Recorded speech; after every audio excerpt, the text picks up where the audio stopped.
Mbah, saya ini orangnya kecil hati, jadi suka merasa kecil hati dalam banyak hal gitu. Dan gimana caranya menghilangkan perasaan kecil hati itu? Sama dengan saya itu juga kecil hati aslinya. Dalam hal apa? Yo, saya sekolah diusir dari SD di Magalan, Jombang, terus saya pindah SD Gontor dan teman-teman saya tuh gede-gede. Jadi anak-anak yang enggak naik-naik gitu loh kayaknya. Jadi ketika kelas 6 dia udah gede, udah mungkin udah usia SMA gitu. Jadi saya minder tiap hari. Tiap hari saya kecil hati.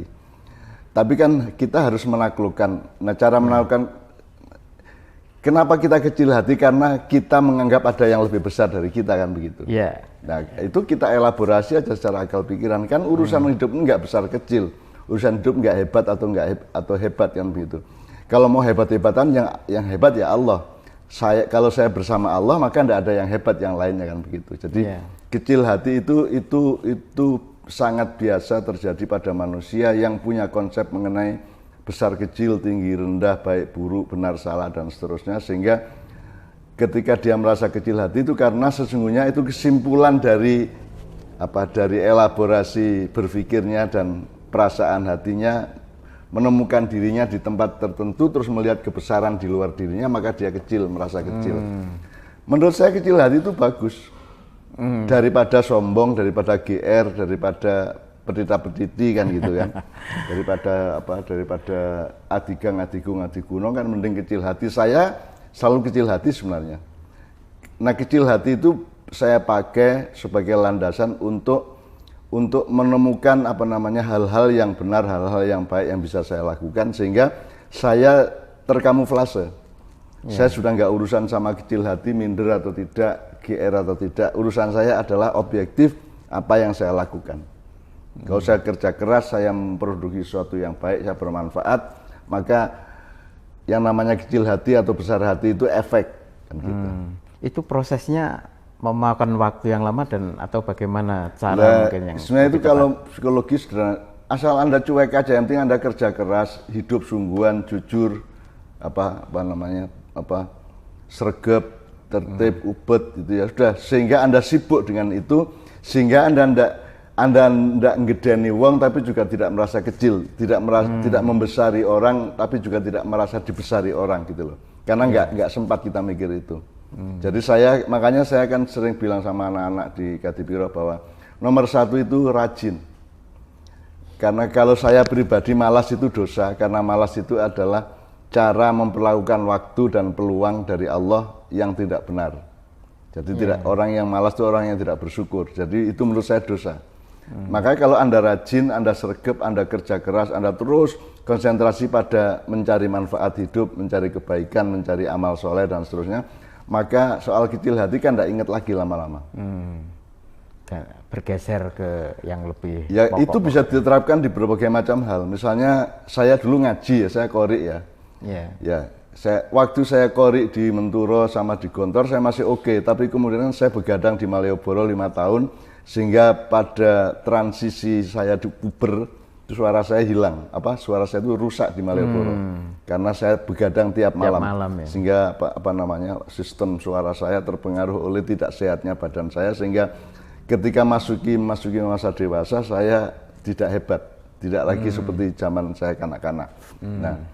Nah, tetapi gini Mas Helmi, ini urusannya sama kecil hati tadi ya. Loh, itu kan kayak makanan.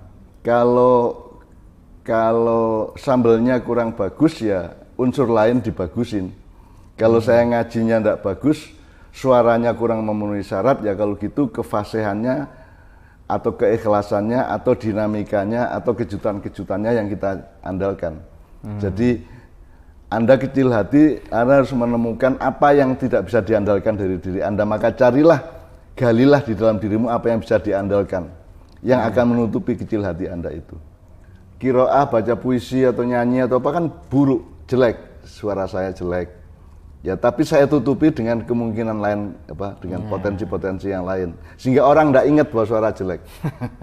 Gitu loh. Misalnya ono kowe dadi cah lanang nang cah wedok, kowe ora pati ganteng ning apik kelakuanmu, penuh perhatian, sehingga perempuan itu lama-lama lupa bahwa kowe iki orang ganteng. Karena yang gandeng adalah perilakumu dan akhlakmu. Kan bisa juga. Itu maksud saya. Itu ya. Jadi situasi merasa kecil hatinya itu sebenarnya bisa disiasai untuk menjadi sesuatu yang dia menemukan potensi yang lain. Saya ingatkan kecil hati lebih baik daripada sombong toh. Iya. Tetap lebih baik. Jadi, saya juga berangkat dari kecil hati kok. Makanya saya misalnya teman saya gede-gede di SD dulu. Tapi saya mencoba menggali fadilah dari Allah di dalam diri saya. Misalnya saya pintar sepak bola, saya pintar kasti, saya loncat tinggi juga oke, olahraga saya oke, maka saya memperjuangkan keunggulan di bidang yang lain. Sebab kalau gede-gedean awak kalah aku kan gitu.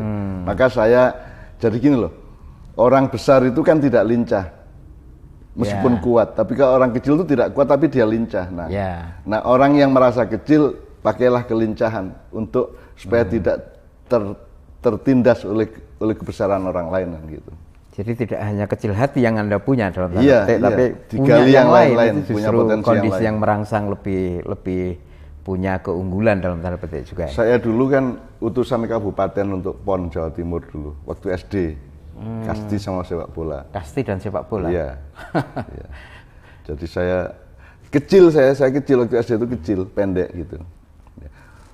Musuh-musuh saya dulu dari kecamatan Selaung itu Ponorogo jauh ke selatan ke pantai itu gede-gede musuhnya itu. Gede-gede tapi apa keunggulan kecil terhadap besar? Karena yang ada bukan hanya keunggulan besar terhadap kecil gitu. Kecil juga unggul, iya. Kecil itu juga bisa punya keunggulan. Jadi Anda jangan terjebak, Anda harus lebih cerdas untuk menemukan fadilah-fadilah dan peluang-peluang dimensi-dimensi lain. Kira-kira gitu, Mas. Oke. Terima kasih Mbak Nun dan Mas Fikri, jawaban Mbak Nun cukup jelas. Jadi bukan menghilangkan, tetapi Anda mengatasi, mengolah menjadi sesuatu yang menemukan yang lain yang bisa membuat Anda tidak hanya sibuk dengan perasaan kecil hati itu.